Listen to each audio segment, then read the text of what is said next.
Xamarin and Flutter are not going to take over native languages like Swift and Kotlin anytime soon. And this is just my short take on these hybrid languages that are getting massive press, especially Flutter. Xamarin, it's been there, done that. It's been here for a while. You cannot have someone who's a web developer, proficient in JavaScript, come into a mobile project and learn how to do everything and anything in that language. It's just not possible.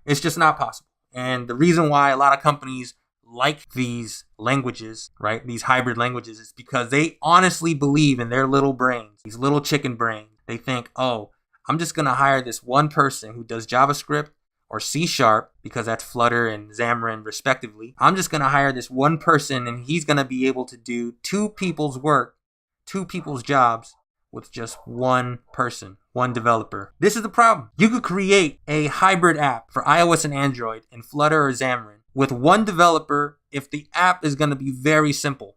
If they're going to be making some just list view or table view and have it just display that information on an iOS device or an Android, that's fine and good and well. But when we get into native technologies that you have to call upon in this hybrid platform, this hybrid development language, that's when you're going to deal with an issue. Number one, that JavaScript or C# developer is going to have to learn how it works in that respective language and platform, right? They're going to have to multiply that effort twice because they have to do it for iOS and then for Android. And yeah, it's just not going to happen. Do I think that I think Flutter will become big, but it's not going to become so big that it's going to take over native development.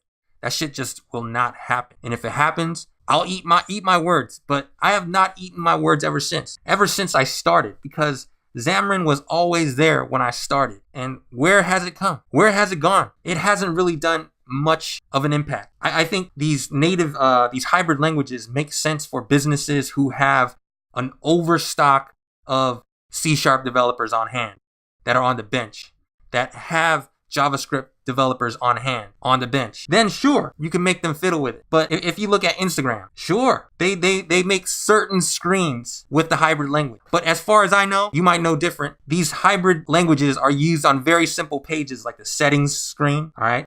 Very simple things, nothing native, nothing important. Because the important things they don't want to fuck up. So they're always going to do that shit in the native platform, in the native language. And that's just what it is. So should you learn how to do Xamarin or Flutter? The answer is yes. But I think for you to be the best person for that position, you have to learn iOS and Android respectively first. You have to be proficient in the native platforms first before you work on the hybrid. Because if you work on the hybrid first, you're attacking this issue backwards. And sure, so Flutter and Xamarin, they're here to stay, but they're not going to be taking shit over. That's just my take on it. It's your boy, Code Hova, Fly Combinator, live streams every Sunday at 5 p.m. Eastern. You dig?